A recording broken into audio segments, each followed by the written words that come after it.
هەفتەیەکە گرتبوونەوەی قوتابیان و دەرچوانی کۆلێژی پەرسیاری بەردەوامە.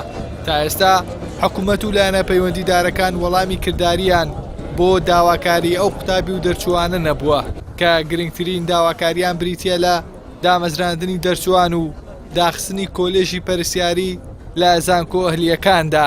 یەکەم دامەزراندنی ڕاستەوخۆی دەرچوانی کۆلێژی پەرسیاری هاوکێشەوەی کۆلێژی پزیشکی گشتی. دووەم کۆلێژی پەرسیاری تەکنیکی پەرسیاری لە زانکۆی پۆلتەکنیکی سلێمانی کراوەتەوە بەبێ بوونی هیچ بەهانەیەک بۆکردنەوەی.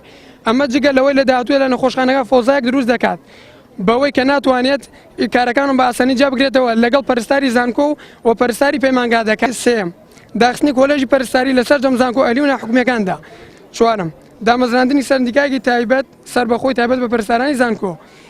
قوتابیانی کۆلێژی پەرسیاری سەرڕای خۆپشاندان و گرتبوونەوە بایکۆتی وەڵەکانی خوێندنیشیان کردووە. جارێکی دیکەش لە بەردەم نووسینگەی پەرلەمانی کوردستان لە شاری سلێمانی گرتبوونەوەیان ئەنجامدا. سەرۆکی لیژنەی مافی مرۆڤ لە پەرلەمانی کوردستان پێشوازی لە قوتابیەکان کرد و داواکاری قوتابیانی وەرگرت.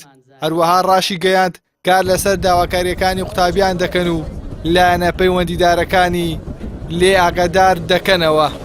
من بەڵێنتان پێ ئەدەم لەگەڵ لایەنی پەیوەندیدار لە ئەنجومەنی وەزیران لە وەزارەتی خوێندنی باڵا و لە وەزارەتی تەندروستی بە خەمی داواکانتانەوە بین و پشتیوانی بەشێکی زۆر لە داواکانتان دەکەین.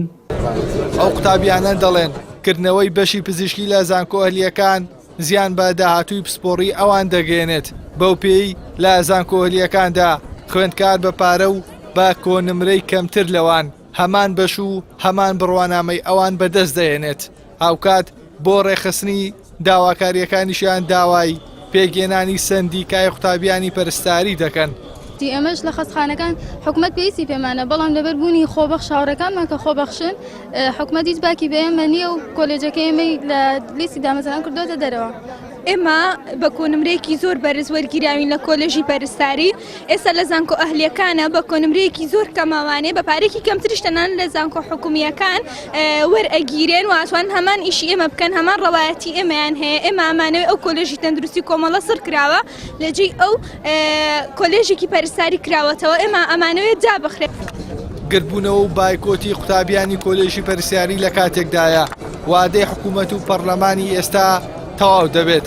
دیاریش نییە کەی پەرلەمان و حکوومەتی نوێ پێک دەهێنرێت. ئەوەش وای کردووە داواکاری ئەو قوتابیانە بەبێ وەڵام بمێنێتەوە. ئیحسان سابر کەناڵی ئاسمانی پەیام سلێمانی.